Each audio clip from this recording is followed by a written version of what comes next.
ना ढके। अगर किसी का किसी पे लेन देन है तो ढक ले, पता ना कब मांग ले। और फांसी यहां किसी की लगने नहीं, और यहां सब जिंदा लोग हैं, तो फिर पर्दा नहीं होना चाहिए। और देखिए शादी होता क्या है, शादी दो परिवारों का मिलन होता है और समाज की स्वीकृति होती है।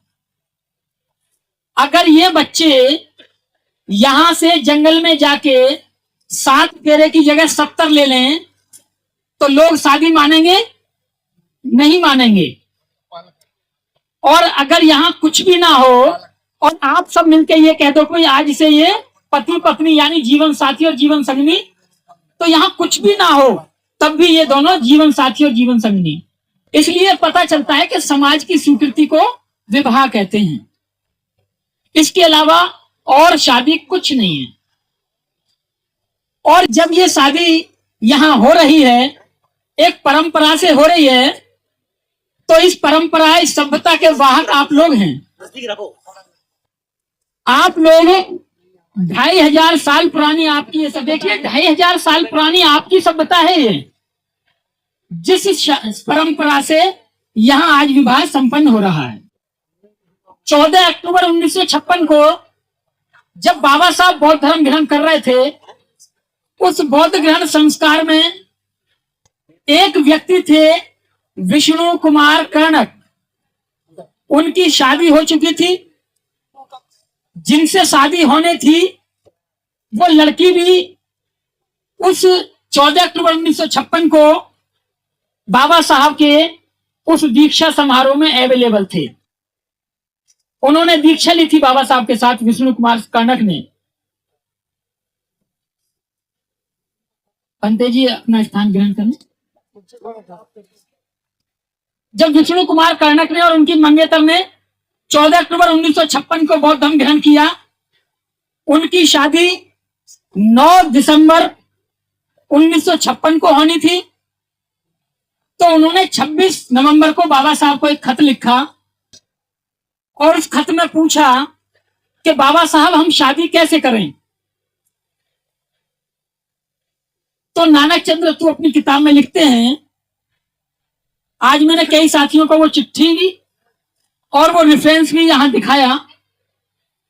तो उन्होंने कहा जब नानक चंद्र तू बाबा साहब के पास थे तो नानक चंद्र तू ने इस बात कही कि बाबा साहब ये वीएस कर्णक का चिट्ठी आई है, उनकी शादी नजदीक आ गई है, वो पूछ रहे हैं कि शादी अब हम कैसे करेंगे, बौद्ध तो बन गए, तो ये चिट्ठी का जवाब आप बाबा साहब लिखवा दीजिए। तो बाबा साहब कहने लगे कि ठीक है नानक, आप टाइपराइटर पर बैठो, मैं बताता हूं क्या करना है। और चिट्ठी लिखवाई। वो चिट्ठी मेरे पास है, कुछ साथियों ने देखी भी थी, आज आप हाथ उठा के आप बताओ देखी थी? हाँ मेरे पास अभी है, और देख लें। तो जैसे जैसे बाबा साहब ने कहा है वैसे ही शादी होगी। जैसे जैसे बाबा साहब कहकर गए थे वैसे ही शादी होगी। उस समय बाबा साहब जिंदा थे तो उनकी फोटो तो लग नहीं सकती थी, और बाबा साहब ये नहीं कह सकते थे कि मेरी भी फोटो रखनी है। लेकिन हम उनके अनुयायी हैं, उनके मानने वाले हैं, तो हम उनको मान सम्मान आदर के साथ, क्योंकि जो कुछ हमारे पास है उनकी देन है, तो उनकी प्रतीक चिन्ह यानी फोटो भी स्टैचू के रूप में हमारे साथ है। उसी तरीके से आज यहां विवाह संस्कार होगा। भंते जी हमें त्रिशरण पंचशील देंगे, उसके बाद विवाह संपन्न होगा। तो सबसे पहले अब मैं कहूंगा कि आप दोनों खड़े हो जाएंगे, गरिमा और दीपक, एक मोमबत्ती जलाएंगे। देखिए और बच्चे मंच पे आ जाएं थोड़ा सा गरिमा की हेल्प के लिए। हाँ बैठ जाएं आप पीछे।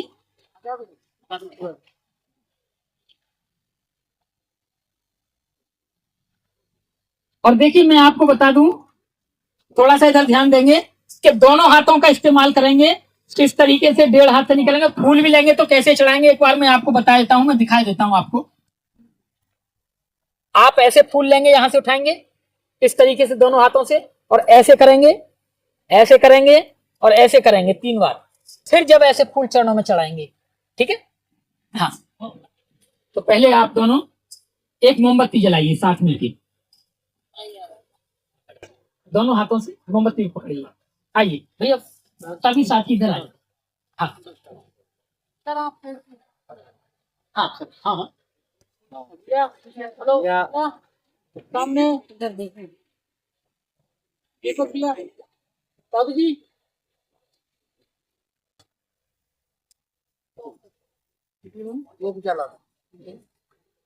और जब हम बौद्ध साहित्य को पढ़ते हैं तो अच्छे अच्छे राजा महाराजाओं ने बुद्ध के सामने अपने जो सर पे टोपी होती थी, उस समय सिंहासन होता था, वो बुद्ध के चरणों में अर्पित किया। तो आज आप अपने जो सेहरा पहना है उसे यहाँ उतार के रख देंगे, वही पास में रख दीजिए, क्योंकि आप बुद्ध और बाबा साहब को नमन कर रहे हैं। रख दीजिए वहीं।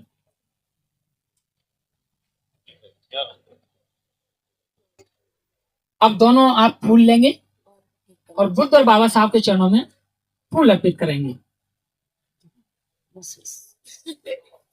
आप बाबा साहब को धन्यवाद देंगे कि बाबा साहब, आपकी मेहनत और अनुकंपा से आज हमें अच्छा जीवन जीने का मौका मिला है। बाबा साहब आपका धन्यवाद। चलाइए बाबा साहब और बुद्ध को। देखिए ओके सही है। देखो अब आप बैठ जाइए। अब आप दोनों आएंगे, गरिमा के मम्मी और पापा जी, आप दोनों आएंगे।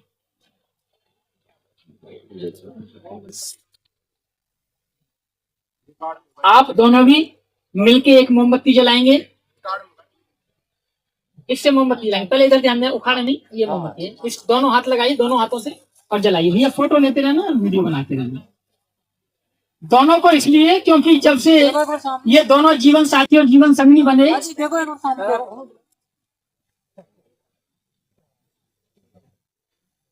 मोमबत्ती मुझे दे दीजिए और फूल चढ़ाइए दोनों बाबा साहब और बुद्ध को। और धन्यवाद, आभार ज्ञापित करेंगे मन में कि बाबा साहब आपका बहुत बहुत आभार, आपका बहुत बहुत शुक्रिया। आपकी वजह से आज हमें इतना अच्छा अवसर मिला है कि हम अपने बच्चों की शादी बड़े धूमधाम से कर रहे हैं। और पुष्प अर्पित करिए बाबा साहब और बुद्ध।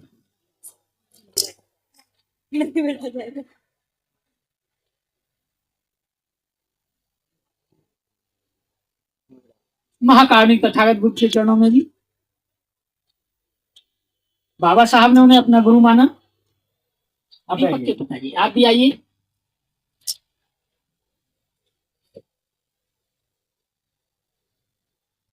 हमारे यहाँ परंपरा है कि सभी मिलके जाते हैं, लेकिन आप अपनी जीवन संगनी को नहीं लाए हैं। भूल सुधार तो हो नहीं सकती, क्योंकि अब तो आ नहीं सकती, लेकिन फिर भी आप आगे को ध्यान रखेंगे कि जीवन में हर काम आपने संग मिलके किया है, तो आज भी उनका होना बहुत जरूरी था। ये हमारी परंपरा है। अब बाबा साहब बुद्ध को फूल चढ़ाइए दोनों हाथों से, डेढ़ से नहीं, दोनों हाथों से। 2 हाथ हैं आपके और बहुत स्वस्थ हैं, तो दोनों हाथों में जी फूल एक बार माथे से ऐसे लगाएंगे, ऐसे करेंगे और तब चढ़ाएंगे जी। देखो एक बार सामने देख रहे हैं। हाँ जी ठीक है। श्याम भाई किधर हैं? श्याम भाई आइए मेरे पास आइए। रमेश जी प्रिंसिपल साहब किधर हैं? साहब कहाँ हैं रमेश जी? दोनों आए, अपनी जीवन संगनी को साथ लेके आए, अकेले ना आए। अकेले का काम हमारे यहाँ नहीं होता है, क्योंकि हमारे यहाँ जब शादी होगी, जब ये संकल्प लेंगे तो ये कहेंगे कि हम कोई भी कार्य करेंगे तो एक दूसरे की सहमति से करेंगे, अकेले बिल्कुल नहीं। इससे जलाएंगे दोनों, लेकिन उनको भी आने दीजिए, दोनों मिलके दोनों पता लगा। एक और बताओ कोई।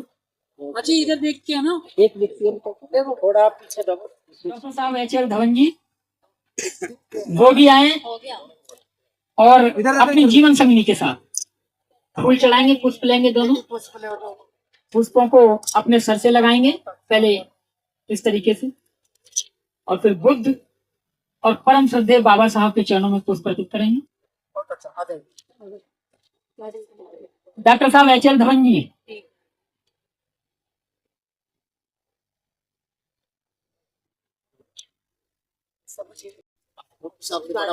अच्छा आरडी बहुत आइए। दोनों मिलके एक मोमबत्ती जलाएंगे। महाकारुणिक बुद्ध और बाबा साहब के चरणों में पुष्प अर्पित करेंगे। बड़ी गौरवशाली परंपरा है हमारी। परम श्रद्धेय बाबा साहब इसको रखेंगे नहीं, ये जो मोमबत्ती जली है उसको जलाएंगे। जो नहीं जली है ना उसको जला दो। 1.5 हाथ नहीं कराएंगे, पूरे दोनों हाथ लगाएंगे। हाँ, देखो सामने व्यक्ति लेंगे, पुष्पों को माथे से लगाएंगे, सर के ऊपर पड़ता है ना, वहाँ पर पड़ता है। तो ये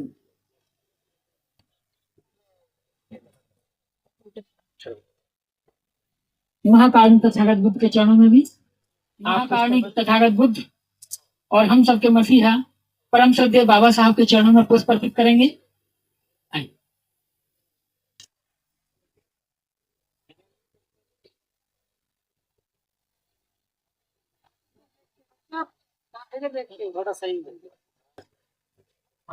गोविंद सहाय धवन जी वो भी आए और महाकारुणिक बुद्ध परम श्रद्धेय बाबा साहब के चरणों में पुष्प अर्पित करें। हाँ, ये आप थोड़ा सा उधर कर लेंगे तो फोटो अच्छा है।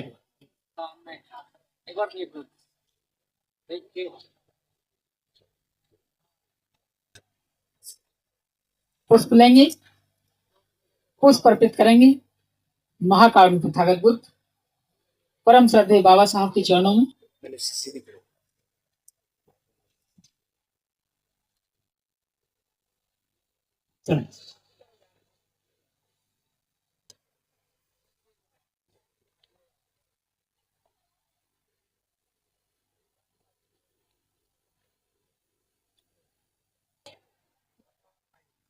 आप चाहें तो मंच पे उधर बैठ सकते हैं।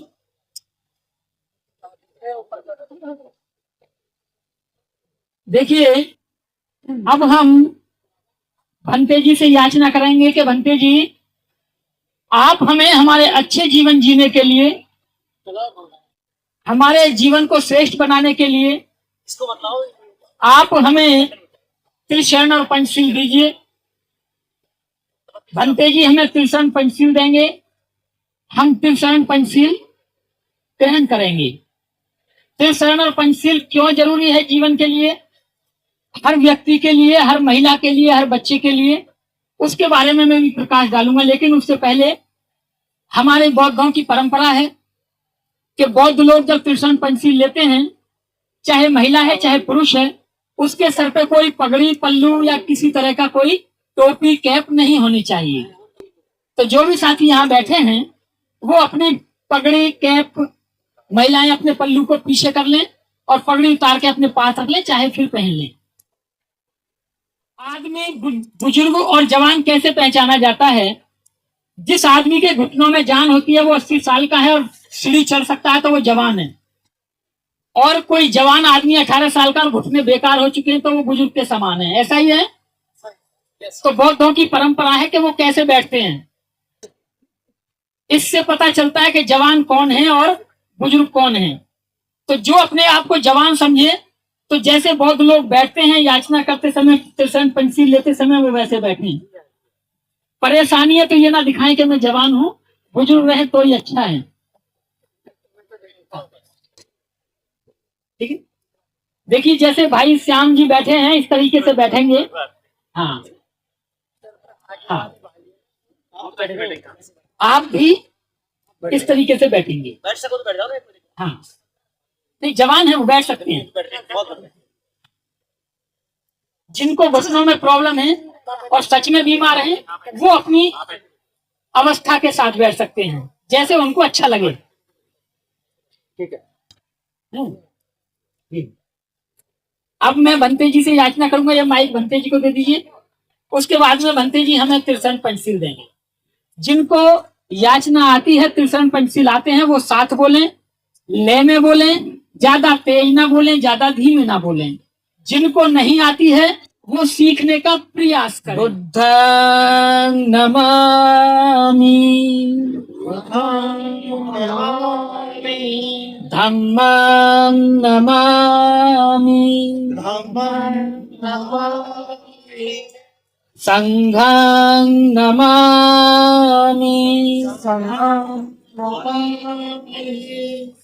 ओकास अहं भंते तीषणेन स पंचशीलं धम्मं याचामि अनुग्रहं तत्त्वा शीलं देतमे भंते।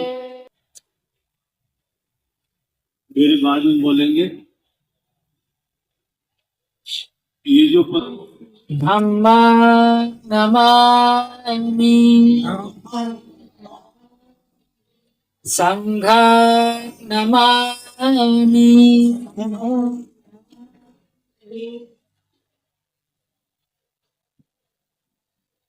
तो आप देखेंगे कि भंते जी ने, अपनी स्थिति बैठ जाइए। अब आप यथा अवस्था में बैठ सकते हैं, स्थिति में बैठ सकते हैं। तो देखिए, आप जाओ। पंचशील ये जरूरी है कि वो भंते जी ने बता दिया। घर में अक्सर लड़ाइयां शराब पीने नशे करने से होती हैं, और जिन घरों में शराब का सेवन या नशीले पदार्थों का सेवन नहीं होता, उन घरों में सुख, शांति, भाईचारा, प्रेम बना रहता है। और जिन घरों में पंचशील का एक भी शील टूटता है, उन घरों में कलेश, लड़ाई, झगड़ा, पड़ोसियों को गंदी गंदी गालियों की आवाज, ये सब दिखाई देता है। इसलिए हर व्यक्ति को पंचशील बहुत जरूरी है। अब विवाह संस्कार आगे बढ़ता है। पहले माता पिता की स्वीकृति होगी कि हम स्वीकृति देते हैं कि बच्चे अपने आप को एक दूसरे के जीवन साथी और जीवन संगिनी के रूप में स्वीकार करें। तो बच्चों के माँ बाप और बच्चे भी खुद खड़े हो जाएं। महाकारुणिक तथागत बुद्ध व परम श्रद्धे बाबा साहेब डॉक्टर अंबेडकर को साक्षी मानकर व उपस्थित जन समूह के समक्ष हमारी सुपुत्री गरिमा ने दारक दीपक कुमार सुपुत्र श्रद्धेया गीता देवी व श्रद्धे प्रहलाद स्वरूप पता ग्राम भंडारी तहसील सिकंदरा जिला दौसा राज्य उत्तर राजस्थान को अपने जीवन साथी के रूप में चुना है। इनके इस निर्णय पर हम अपनी व परिवार की ओर से पूर्ण सहमति व्यक्त करते हैं। हम यह भी कामना करते हैं कि हमारा यह संबंध दोनों परिवारों की सुख समृद्धि में सहायक होगा। जन समूह सभी बोलेंगे साधु साधु साधु। तो देखिए, गरिमा के पिताजी ने स्वीकृति दी है कि वो एक दूसरे को अपना जीवन साथी चुन रहे हैं, और हमारा ये निर्णय है कि ये आगे सुखी रहें। महाकारुणिक तथागत बुद्ध व परम श्रद्धे बाबा साहेब डॉक्टर अंबेडकर को साक्षी मानकर व उपस्थित जन समूह के समक्ष हमारे सुपुत्र दीपक कुमार ने दारिका गरिमा सुपुत्री श्रद्धेया गीता देवी व श्रद्धे भगवान साहब बौद्ध पता ग्राम गुड़लिया तहसील बांदीकुई जिला दौसा राज्य राजस्थान को अपनी जीवन संगनी के रूप में चुना है। इनके इस निर्णय पर हम अपनी अपनी व अपने परिवार की ओर से पूर्ण सहमति व्यक्त करते हैं। हम यह भी कामना करते हैं कि हमारा यह संबंध दोनों परिवारों की सुख समृद्धि में सहायक होगा। सभी बोलेंगे साधु साधु साधु साधु साधु।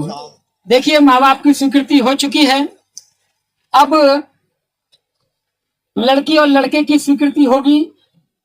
वो दोनों एक दूसरे को अपने शादी के लिए, जब लड़की और लड़का एक दूसरे को जीवन साथी और जीवन संगनी के रूप में चुनते हैं, तो वो एक दूसरे को अभिवादन करते हैं कि भी मैं आपका आभार व्यक्त करता हूं कि आपने मुझे अपने जीवन साथी के लिए चुना।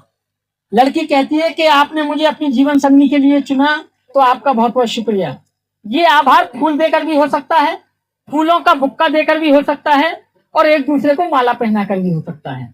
अब जो चीज अवेलेबल हो आप यहाँ ले आए। माला है तो माला, फूल लाए तो फूल, बुक्का लाए तो। महाकारुणिक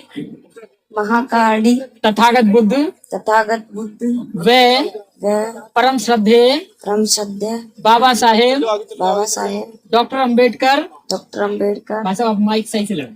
डॉक्टर अंबेडकर को साक्षी मानकर वे उपस्थित जन समूह के समक्ष मैं आज दारक दीपक कुमार सुपुत्र श्रद्धेया गीता देवी व श्रद्धेय प्रहलाद स्वरूप पता ग्राम भंडारी तहसील सिकंदरा जिला दौसा राज्य राजस्थान को अपने जीवन साथी के रूप में स्वीकार करती हूँ।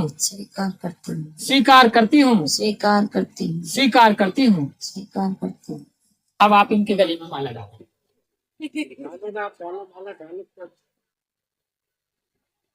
नमो तस्य भगवतो अरहतो सम्मा सम्बुद्धस्स। नमो तस्य भगवतो अरहतो सम्मा सम्बुद्धस्स। नमो तस्य भगवतो अरहतो सम्मा सम्बुद्धस्स। बोलिए महाकारुणिक तथागत बुद्ध व परम श्रद्धेय बाबा साहेब डॉक्टर अंबेडकर को साक्षी मानकर व उपस्थित जन समूह के समक्ष मैं आज दारिका गरिमा सुपुत्री श्रद्धेया गीता देवी व श्रद्धेय भगवान साहब बौद्ध पता ग्राम गुड़लिया तहसील बांदीकुई जिला दौसा राज्य राजस्थान को अपनी जीवन संगनी के रूप में स्वीकार करता हूँ। अब आप माला डाल। अरे अच्छा, आपका है ना।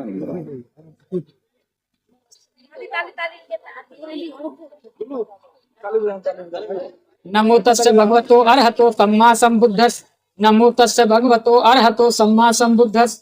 नमो तस्य भगवतो अरहतो सम्मा सम्बुद्धस्स। महाकारुणिक तथागत बुद्ध व परम श्रद्धेय बाबा साहेब डॉक्टर अंबेडकर को साक्षी मानकर व उपस्थित जन समूह के समक्ष हम यह संकल्प लेते हैं कि हम दोनों एक दूसरे का सम्मान करेंगे व किसी भी परिस्थिति में एक दूसरे का अपमान नहीं करेंगे और ना ही किसी के द्वारा अपमानित होने देंगे।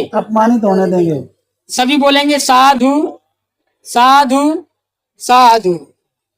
हम दूसरा संकल्प लेते हैं कि हम जो भी सम्यक आजीविका से धन कमाएंगे उसका उपयोग एक दूसरे की सहमति से करेंगे।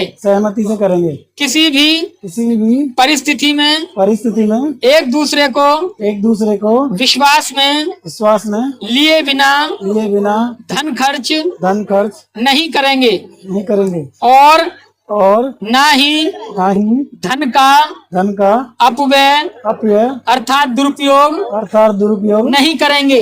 भाई साहब बहुत हंस रहे हैं भाई साहब, थोड़े से प्लीज। हम तीसरा संकल्प लेते हैं कि हम प्राणी हिंसा से दूर रहेंगे, चोरी नहीं करेंगे, व्यभिचार नहीं करेंगे, चुगली नहीं करेंगे, किसी भी प्रकार का नशा नहीं करेंगे, अर्थात जीवन भर पंचशील का पर्यंत पालन करेंगे। सभी बोलेंगे साधु साधु साधु। हम चौथा संकल्प लेते हैं कि परम श्रद्धेय बाबा साहेब डॉक्टर अंबेडकर द्वारा दिए गए अधिकारों का सदुपयोग करते हुए अपने पारिवारिक सामाजिक व राष्ट्र के प्रति दायित्व का निर्वाह ईमानदारी और निष्ठा से करेंगे। सभी बोलेंगे साधु साधु साधु। हम पांचवा संकल्प लेते हैं कि आज हम महाकारुणिक तथागत बुद्ध के धम्म की शरण ग्रहण की है। हम जीवन भर करुणा मैत्री बंधुता न्याय व स्वतंत्रता के सिद्धांत का पालन करते हुए व मध्यम मार्ग का अनुसरण करते हुए अच्छे व सच्चे बौद्ध बनकर धम्म का आचरण करेंगे। सभी बोलेंगे साधु साधु साधु। देखिए कितने अच्छे इनके संकल्प हुए हैं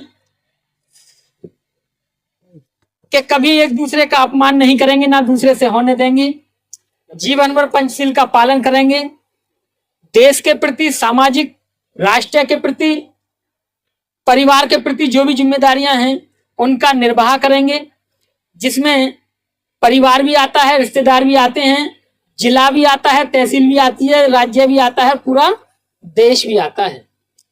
और पांचवें संकल्प में कहा कि हमने तथागत बुद्ध के धम्म की शरण ग्रहण की है।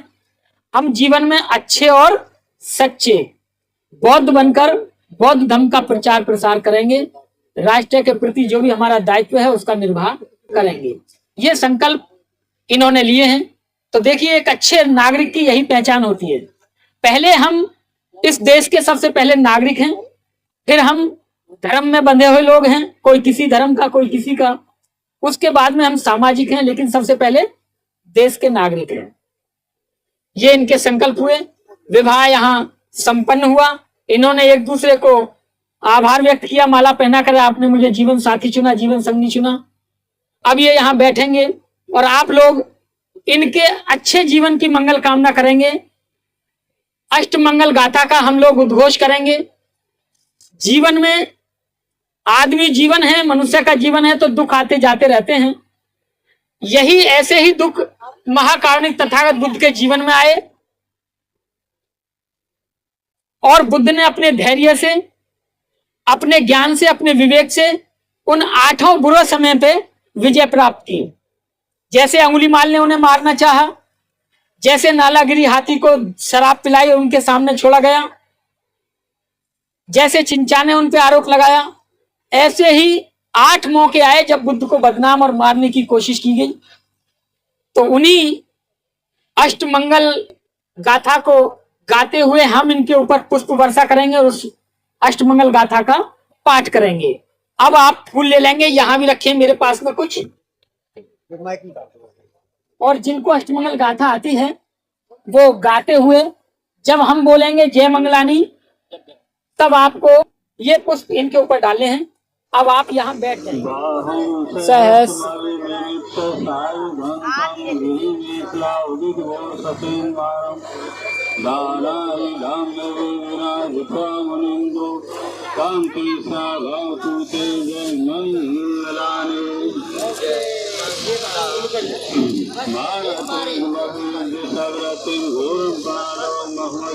क्या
साधु साधु आपका मंगलो भला हो, कल्याण हो, उन्नति करे, खूब सुख रहे, संपूर्ण रहे, विकास हो, उन्नति हो, निरोगी रहे, साधु साधु। रख दीजिए।